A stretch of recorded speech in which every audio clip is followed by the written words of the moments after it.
This just in, breaking news.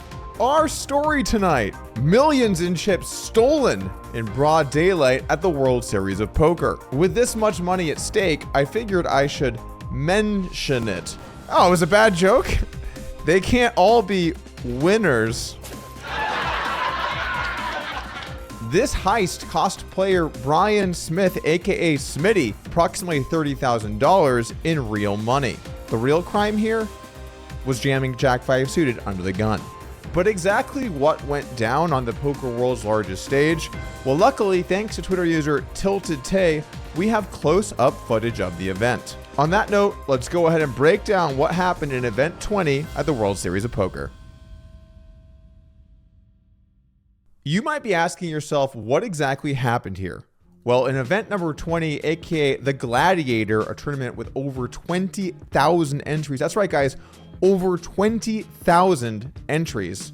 Deep into the tournament, a hand happened where Brian Smith found himself all in with Jack 5 suited against Ace King of two players, one of them being Nguyen, the master Nguyen. We have a clip showing him tripling up, and I would say he was mildly excited. Let's go, man! Let's go! Bingo! Tony, cocktail table! I got the 5. I knew that 5 was coming, boys. However, after the hand, Brian found himself short 4 million in chips. If we look closely at the footage, we can see here Nguyen taking chips back into his stack. It would appear safe to say that we can deduce that these are the chips that went missing, although we do not know that for sure. We will break this down in a few minutes, including some information I have received directly from Brian. But before we do, we have to understand the type of player that we are dealing with here. This is hardly the first allegation against Nguyen the Master. Nguyen is a 70-year-old Vietnamese-American professional poker player who came to fame in the pre-poker boom era. Some of his accolades include 7 World Series of Poker bracelets, tied for 7th all time, 4X Card Player Magazine Player of the Year, 1997, 2001, 2003, and 2005, over $11 million in live tournament earnings, good for 123rd on the all-time money list, and 96 tournament wins on Hand and Mob.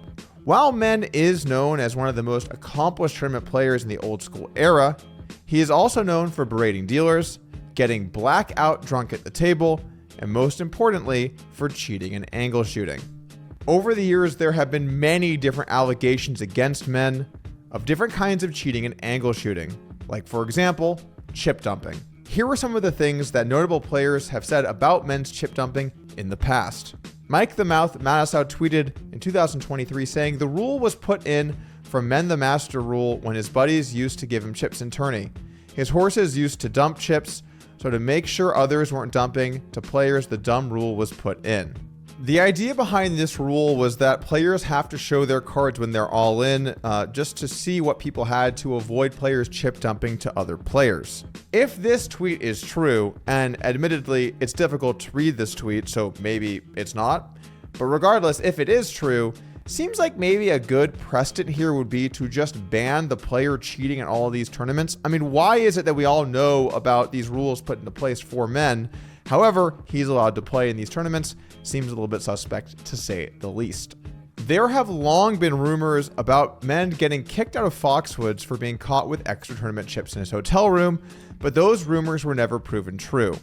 Kathy Raymond was the poker manager at the time, and she said, quote, Nguyen's friend who was sharing his hotel room was cooking fish in the room. Hold on. Can we just stop for a second? Why are you cooking fish at a hotel room? I mean, man, that is some dedication to the craft of nutrition. But regardless, I've heard Nguyen likes fish actually somewhere else too. So you have a lot of fish here. Tell me about the fish. I like fish. I name for the fish, but I love to eat. Every time I walk around, they just look at that. Look at them. Back to this. So his friend was cooking fish in the room and the smoke set off the fire alarms. Nguyen was asked to vacate the property because cooking in the rooms was not permitted and his name was on the room reservation. There were no tournament chips found in his room. So Kathy Raymond, the poker manager, saying that those allegations seemingly untrue. Going back a little bit further, we see here in 2018 a tweet from Matt Salzberg saying, Thoughts on how many extra time extension chips Men the Master has in his backpack? Talking about this post from Poker News, where we can see Men doing all kinds of things that are at bare minimum douchey, but possibly even just outright cheating. Several times a day, Nguyen has waited a few seconds till after the buzzer is sounded before folding his cards, leading to confusion as to whether he owes a time extension chip. I'm going to give you guys a little tip. There should not be confusion here. If the extension timer goes off, you owe the chip. So I don't know what the confusion is. That doesn't sound very confusing. Regardless, he has been forced to give it in, although not without an argument. Nguyen also has refused to stack his chips in denominations that are easy for players and dealers to count, despite being told repeatedly to do so. This is the most tilting when you're playing poker and you look over and some guy just has a stack of 4 chips, 12 chips, 27 chips, aka a terrace stack. I'm talking to you, terrace. I know you watch these videos. 20 chips in a stack, big chips up front, buddy. Sorry, terrace, but someone's got to keep you honest. Regardless, that too resulted in warnings from tournament staff.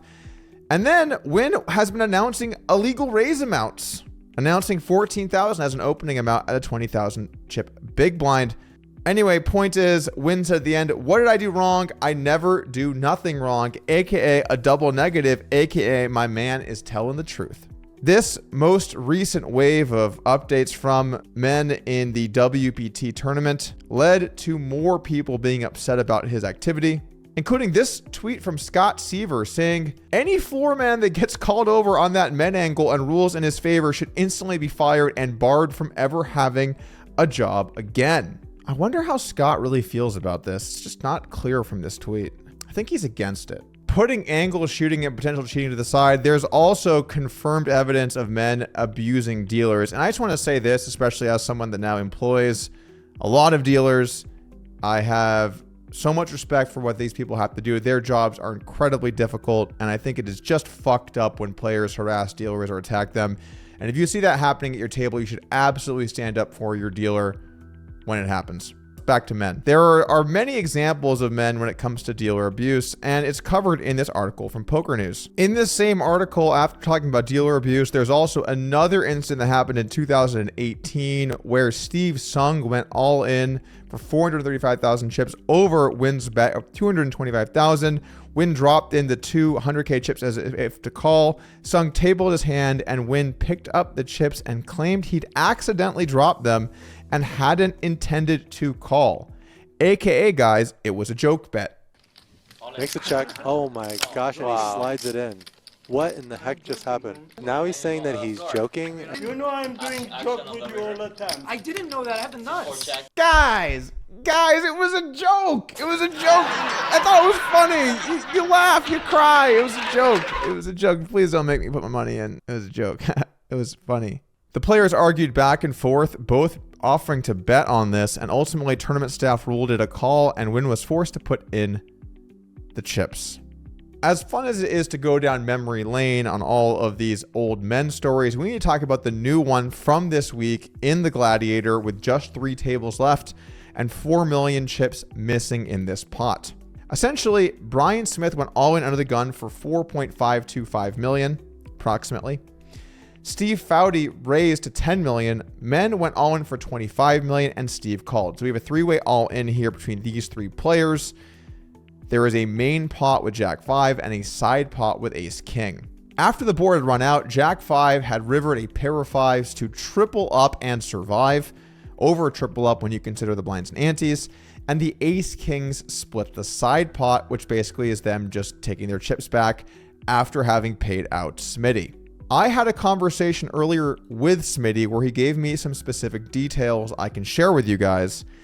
There was no period of time after this where Smitty did not realize he was missing chips. He celebrated, came back to the table, and before the next hand was dealt, he realized that he was missing about 4.5 million in chips. According to Poker News, what happened next was Smith alerted the floor manager, and the floor manager went to check the cameras. Upon returning, he instructed the players to rack their chips and proceed with the redraw. Smitty remained adamant that he had been shorted, but play resumed with the matter unresolved. A few minutes later, tournament staff ruled that Foudy and Nguyen needed to both surrender 1 million in chips to Smith. However, Smith remained insistent that would still leave him short the correct amount. Meanwhile, Foudy was adamant he had initially paid the right amount. The matter was escalated, with tournament staff promising to take another look at the cameras.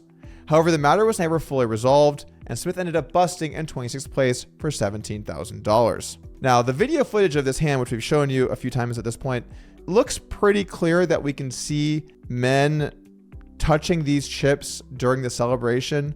So it seems by far the most likely that it was men's chips. According to Smitty, he was told by the floor that they cannot stop the tournament to investigate this issue. Smitty remained complaining adamantly for minutes following, and eventually they did stop the tournament.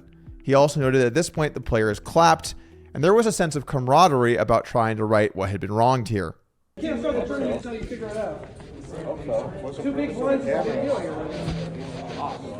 That's 4 big blinds. Whatever it is, it's 4 big blinds. It doesn't matter. 4.5. It's relative. That is.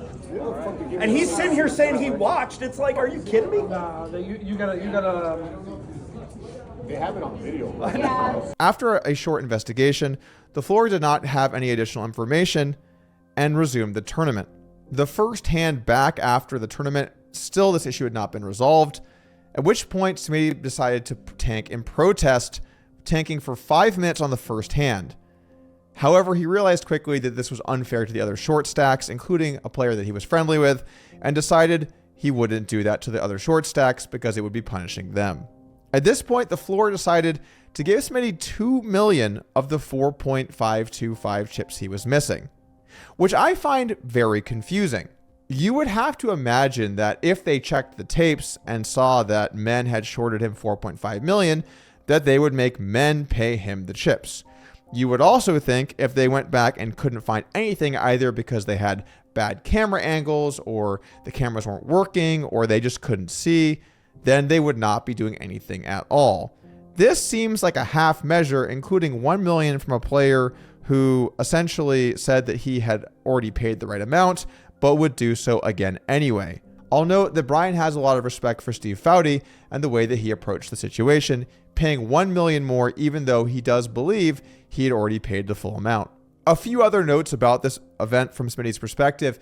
One of the reasons he was so excited was this was a $5,000 pay jump, so you are looking at a man who has just secured $5,000 more dollars. He also mentioned when they did the redraw, men quickly scurried away, and all of the players at the table agreed that essentially these missing chips came from men and smoked to the floor. So there was a table-wide agreement with, of course, the exception of men. I asked Smitty what he thought should be done, and he told me that he asked, why even have cameras if we're not going to be able to use these to solve these types of issues? I also asked him, what do you think the World Series of Poker should have done? And he said, well, they should have given the chips back from whoever it was that took the money.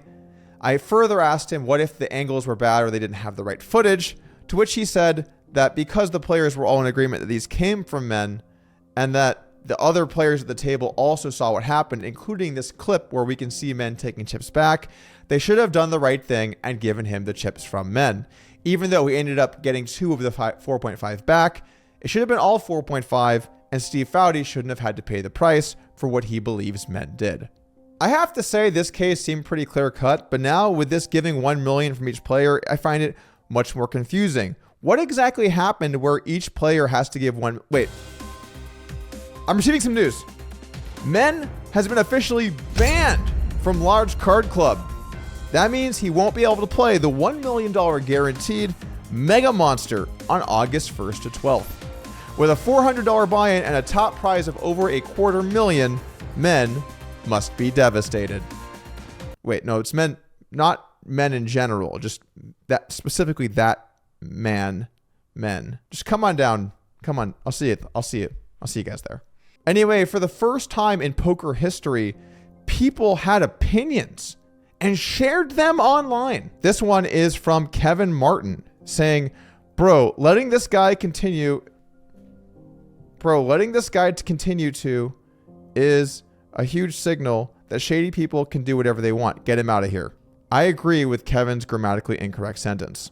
Also weighing in, Scott Seaver. This guy is basically the authority on men win activity. Definitely someone to go to if we ever need some poker historian records. He should be barred from every casino in America. Pathetic to not even use stronger language to refer to his Foxwoods chips in the article. Chad Holloway weighed in, and him and Scott actually found some middle ground here that I don't want to go into too much. But again, more strong opinions. In fact, Ryan DiPaolo weighed in as well. How do they not pause the clock? And how can the floor ever have men involved in a situation like this and try to just band-aid it and tell both guys they owe $1 million? It involves the master. It's probably the known cheater, LOL. Gotta agree with that one. We're all trying to find the guy who did this. Also, I'm not a tournament director, but doesn't it seem kind of weird to just be like, yeah, you each owe $1 million. Shouldn't you have a specific result? Either you see what happened or didn't. Why are you just throwing together some middle ground? Unless both players shorted $1 million, in which case this was the correct solution. Something tells me probably not the case, though. As interesting as all of the cheating stuff is, I also find it interesting that apparently Nguyen challenges people to fights, which is crazy. Jay Farber tweeting out saying, Nguyen is the most blatant cheater in poker and he receives no repercussions. He tried this with me in a pot at the Venetian back in the day and then asked me to step outside when I called him out. Naturally, he changed his tune when I said okay and got up. Now he's saying that he's joking. I'm sorry. Responding to this tweet from Jay Farber, Silent Bob said he was clearly marking the cards last year, and when I asked the floor for a new deck, not accusing anyone directly, he asked me to step outside. Men doesn't exactly strike me as the kind of guy that would be challenging people to fights outside, but, you know, I guess you never know. While I was doing some digging for this story today, I came across some gold from a video 13 years ago where Nguyen shows us what it's like to live the high-stakes lifestyle. Let's take a closer look. Card Player TV's High Stakes Living is in Bell Gardens, California. We're here to see the home of Men, the Master Nguyen, and it's raining out here, so let's get inside. Hey. Good to see you. Thank you for having us over. Hey, I won 3 events and we 3 first place. In what, like 2 weeks? Time span? Yeah, About 2 weeks. So how did you do it? Well, I've been running bad lately, and this year changed everything. It's 2008. Interview feels a little awkward. My favorite part, though, when Nguyen talks about his beloved family. That's Henry. That's Mulan. Anna. No, that's Diana. Anna. Ah, yes. When you need help knowing which one of your children is named which, who hasn't been there? In men's defense, there's a lot of goddamn kids. Henry. And Mulan. Anna. You see that one there? That's So this is the master's room? We won't go in now. We won't wake up your wife. This guy is committed to the shtick. Look, guys, this is normally where I give my long breakdown of what should happen on nuanced topics. And I'm going to do that here too. Cheating is bad. I think we're good. That's a wrap. All right, guys, I'll see you again later. Thanks for tuning in. Hit that subscribe button. Lots more content coming up at you. I'll see you soon.